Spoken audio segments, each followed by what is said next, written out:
उसका हाथ मुझसे छूट गया। मैंने पलट कर देखा तो वो प्रवीण के साथ अंदर वाले दरवाजे पे खड़े थे। मेरा सर चकरा रहा था कि आखिर ये हो क्या रहा था और ये हो भी कैसे सकता था। It's not possible. तभी एक आवाज आई, भगवान बम बोले, बेटा हवा को नहीं पकड़ते, वो कभी हाथ नहीं आती।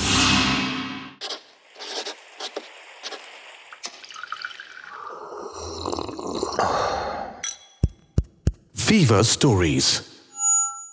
ये कार्यक्रम सत्य घटनाओं से प्रेरित है। जिनके साथ ये घटनाएं घटी उसकी वास्तविकता उन्हीं तक सीमित है। भूत प्रेतों और असामान्य विषयों के होने पर चैनल कोई दावा नहीं करता और ना ही प्रोत्साहन करता है।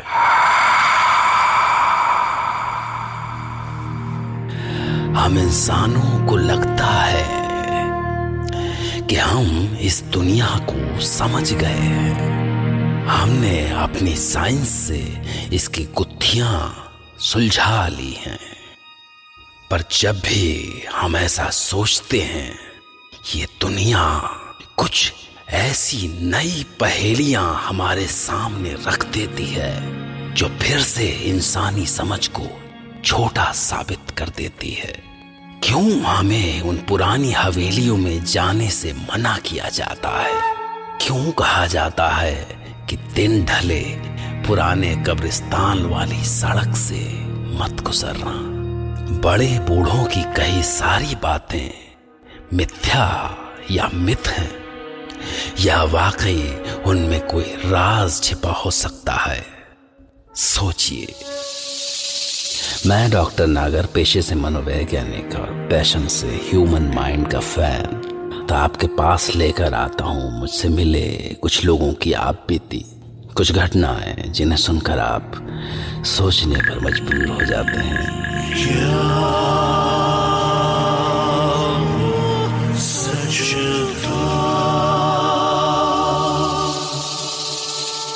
आज हम सुनेंगे कनाडा से इंडिया अपनी पुरानी हवेली में रहने आए रितेश मिश्रा की दास्तान। मैं उन दिनों कनाडा में जॉब करता था। 10 साल हो गए थे मुझे वहां पे। मेरी पत्नी नंदनी और मेरी शादी को 4 साल हो गए थे। हमारा प्रवीण भी 1 साल का हो गया था। विदेश में हमारा मन नहीं लग रहा था। रह रह के अपने देश की मिट्टी बुला ही लेती थी। फाइनली एक दिन हमने डिसाइड किया कि हम इंडिया वापस जाते हैं, वहीं कुछ कर लेंगे अपनों के बीच। बनारस में हमारी पुरानी हवेली थी जो सालों से बंद थी। नंदनी का मायका बनारस में था, सो हमने सोचा कि उसी हवेली को होटल में बदल के हम भी उसी में रह लेंगे। सो एक दिन हमने अपना बोरिया बिस्तर बांधा और इंडिया की प्लेन पकड़ ली और बनारस आ गए अपनी पुरानी हवेली में।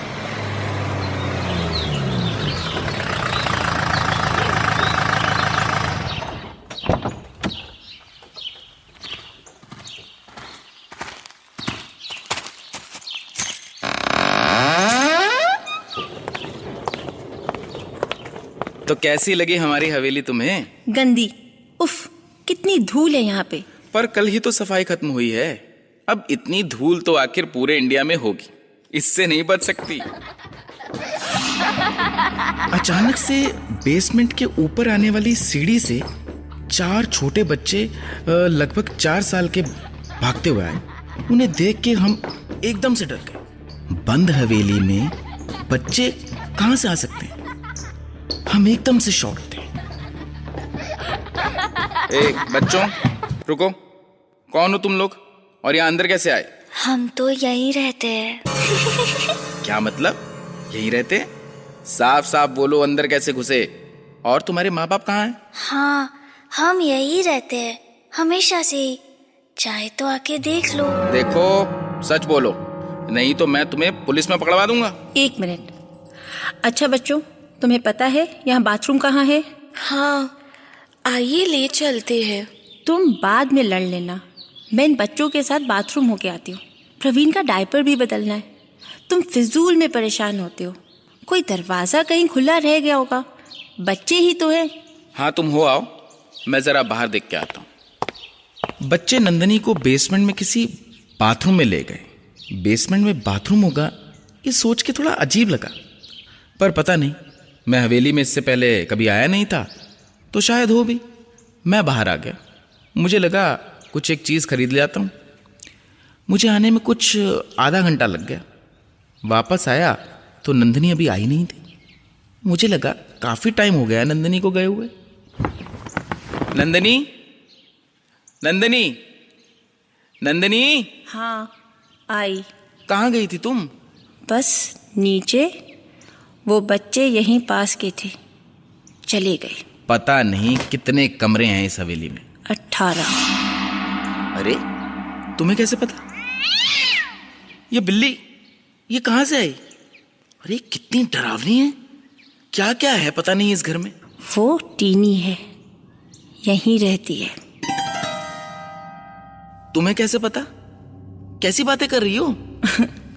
मुझे कुछ भी तो नहीं। वो ये सब मुझे उन बच्चों ने बताया। और ये प्रवीण इतना चुप क्यों है? सवेरे से इतना रो रहा था, अब इसकी आवाज भी नहीं निकलती। जरा देखूं तो। पास मत आओ। ठीक है वो। ये क्या हो रहा था नंदिनी को? कुछ तो बदल गया था। ये बच्चे, वो बिल्ली, कुछ समझ नहीं आ रहा था। मैंने उसके ना बोलने के बाद भी जाके प्रवीण के माथे पे हाथ रखा।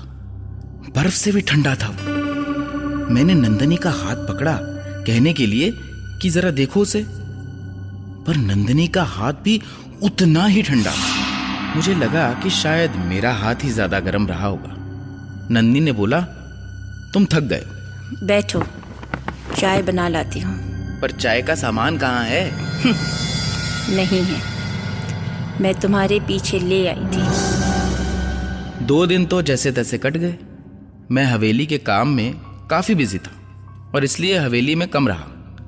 नंदिनी का बर्ताव कुछ अजीब होता जा रहा था। मुझे समझ नहीं आ रहा था कि क्या।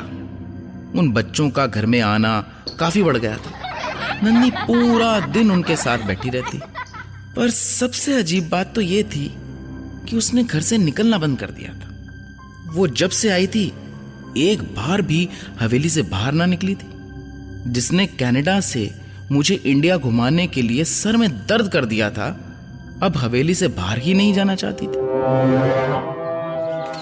नंदिनी, अरे प्लीज चलो ना, आज कहीं बाहर चलते हैं। तुम्हारा मन नहीं करता बनारस घूमने का? हाँ बताओ मुझे। तुम्हारे माँ बाबा भी परसों लौट रहे हैं और मैं सोच रहा हूँ कि प्रवीण को भी एक बार ना डॉक्टर को दिखाई देते हैं। नहीं, कहीं नहीं जाना है मुझे। प्लीज़ मुझे फोर्स मत करो। और यहाँ कितने लोग हैं, बच्चे हैं, टीनी है, दादी है, और वो सुमित्रा भी तो है। जब तुम दिन में काम से जाते हो, इनके साथ मेरा मन लगा रहता है। दादी, सुमित्रा, आखिर कौन है ये लोग? मैं क्यों कभी नहीं मिला इनसे? और कहाँ रहते कहाँ हैं ये लोग? तुम किससे मिलती हो? किसके साथ होती हो? नंदिनी देखो, मुझे कुछ ठीक नहीं लग रहा है। तुम फिर परेशान हो रहे हो। मैंने कहा ना। दादी, सुमित्रा, ये कौन लोग थे? और नंदिनी इनसे क्यों मिलती थी? आखिर ये चक्कर क्या था? तसल्ली के लिए मैंने बोला, ये जो भी लोग हैं, नंदिनी, मुझे इनसे मिलना है। हाँ तो मिल लेना, अभी तो यहीं थी दोनों। हम तो यहीं है बेटा, हमेशा से यहीं थे। कौन है ये नंदिनी? और क्या मतलब हमेशा से? अरे ये दादी है, ये यहीं रहती है पास में। तुम नहीं होते थे तो मेरे पास आके बैठ जाती थी। काफी अच्छी लड़की है नंदिनी, हमारा भी मन लगा रहता है, नहीं तो अकेले। कौन हो तुम लोग? और ये क्या मतलब है कि यहाँ रहते हो? ये मेरी हवेली है, यहाँ कोई और नहीं रहता। नंदिनी बोलो इनसे कि ये लोग यहाँ से चले जाएं। मैं पुलिस को बुलवाऊंगा। नंदिनी उठो। मुझे उस समय कुछ समझ नहीं आ रहा था। मैंने नंदिनी का हाथ पकड़ा और उसे उठाया। मैं उसे यहाँ से बाहर ले जाना चाहता था। मुझे लगा ये लोग वैसे ही कितने अजीब लग रहे हैं। नंदिनी अगर यहाँ एक पल भी रही तो पागल हो जाएगी। उसके एक हाथ में प्रवीण था। मैं उसका हाथ पकड़कर उसे बाहर ले जाना चाहता था। नंदिनी, चलो चलो यहाँ से। नहीं ले जा पाओगे। अब वो कहीं नहीं जाएगी। हमारे साथ यही रहेगी।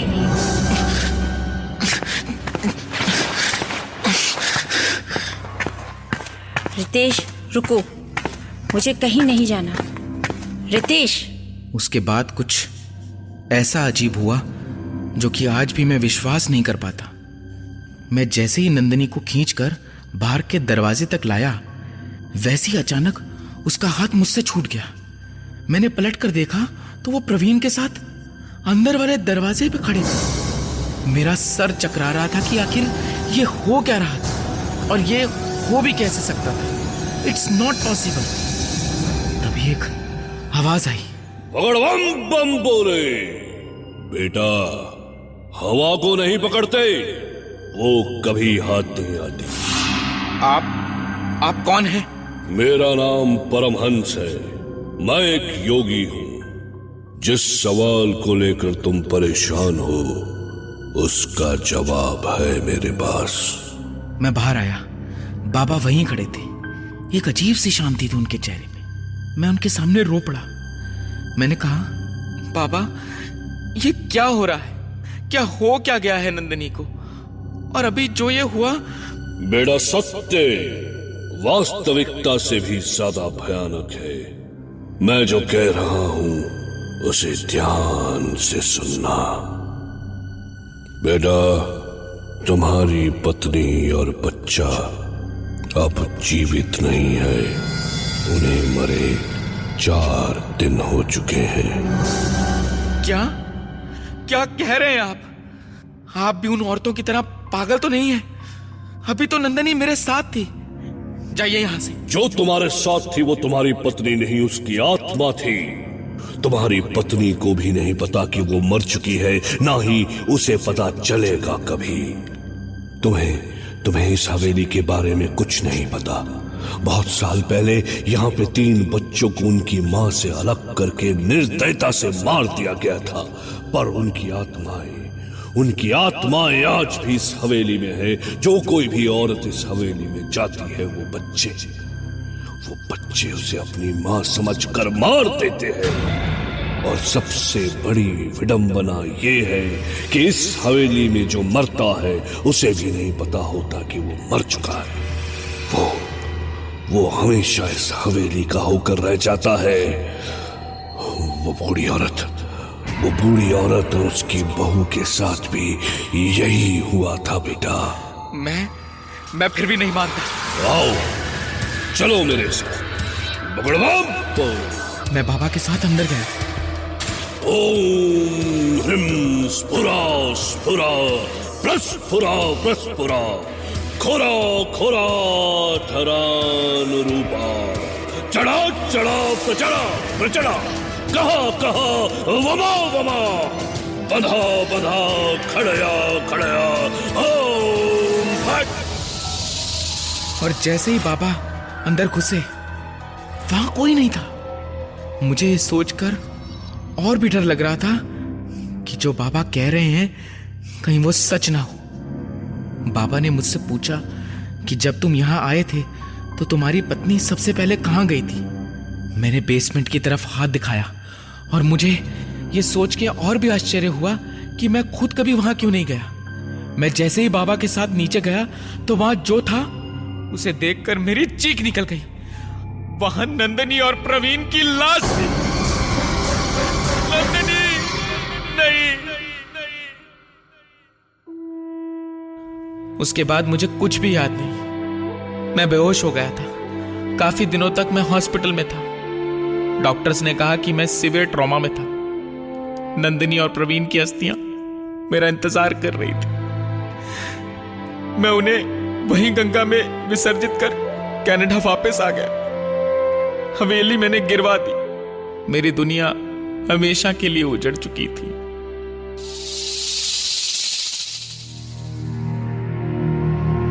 सवाल है कि जो कुछ रितेश ने बताया वो कैसे मुमकिन हो सकता है, पर साक्षी को प्रमाण की जरूरत नहीं होती। वाकई कभी कभी सच कल्पना से भी ज्यादा भयानक हो सकता है। ऐसा सच जिसके सामने होकर भी आप अपने आप से यही पूछें कि वो जो कुछ भी था, क्या वो सच था?